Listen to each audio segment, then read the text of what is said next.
is a 1992 Lexus LS400 with only 99,000 miles.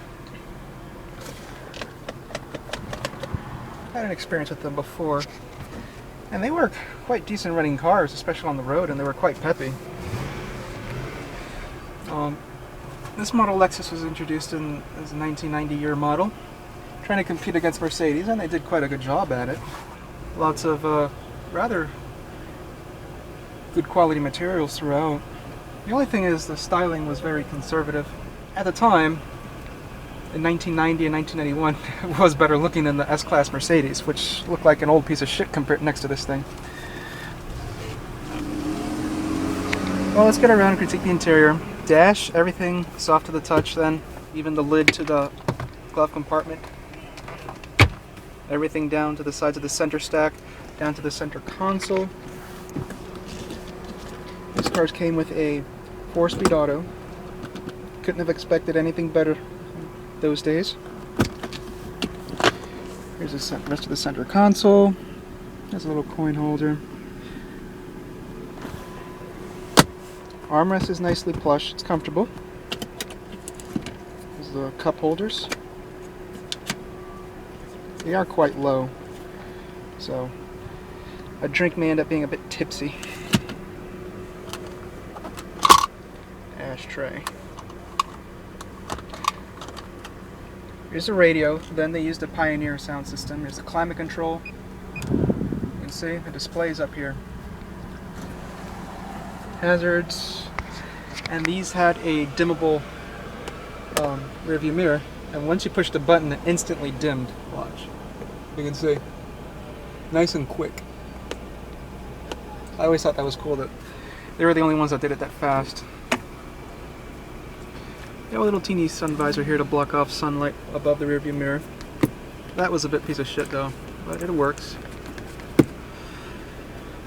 Here's the rest of the sun visor with its mirror and vanity light.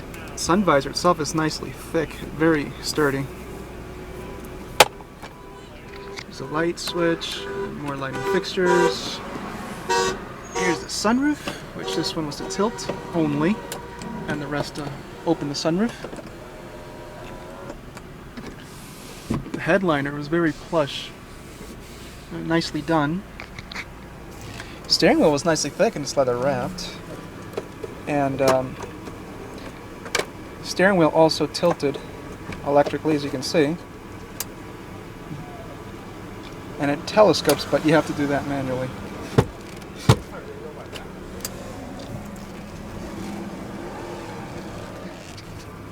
Here's the e-brake, and this is to control key fob so that you wouldn't be able to open the doors. Power mirrors, just open the trunk. Fuel lid.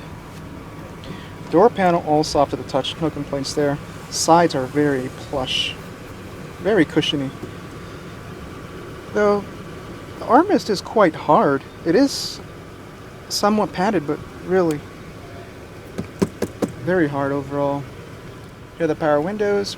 Power window goes down automatically, you can see. Window lock, door locks. You can already see down here that the vinyl is starting to warp down below.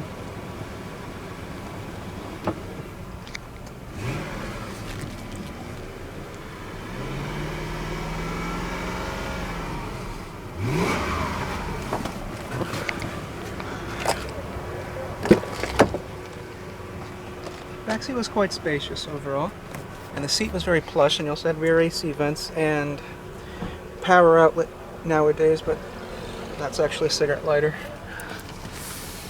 Armrest is nicely plush and huge armrest. It's like a pillow. Here's the pocket. Ashtrays on all the doors during the smoking days. And materials follow through into the back seat when it comes to the door panel. Nothing changes.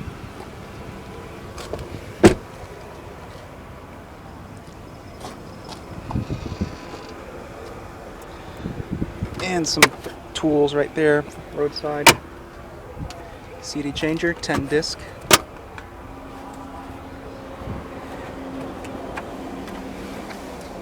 And the full-size spare.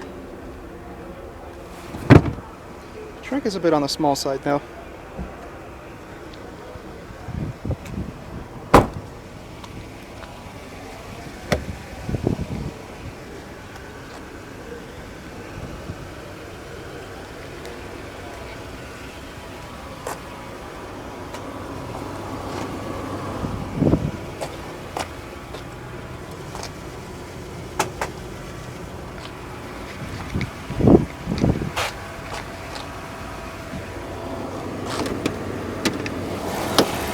And these used a 4.0 liter dual overhead cam V8.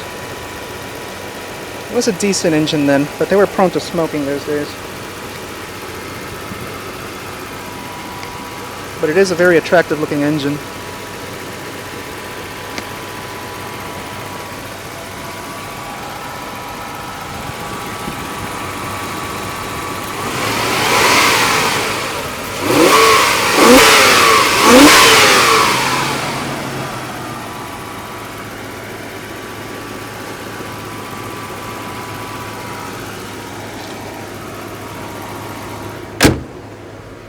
And you saw how the hood shut, it was nice and solid, it didn't flap around.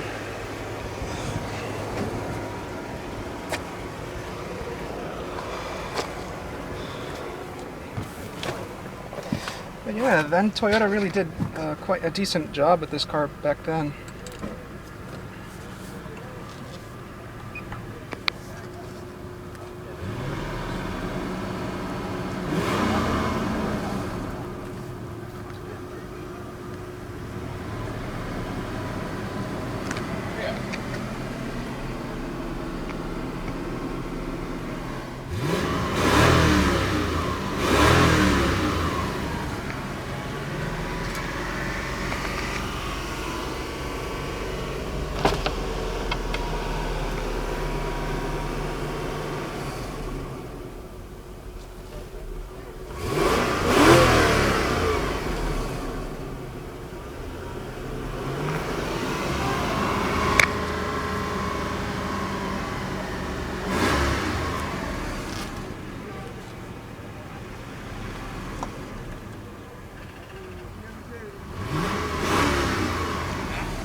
Well, that's the Lexus LS400. Let me get this one back.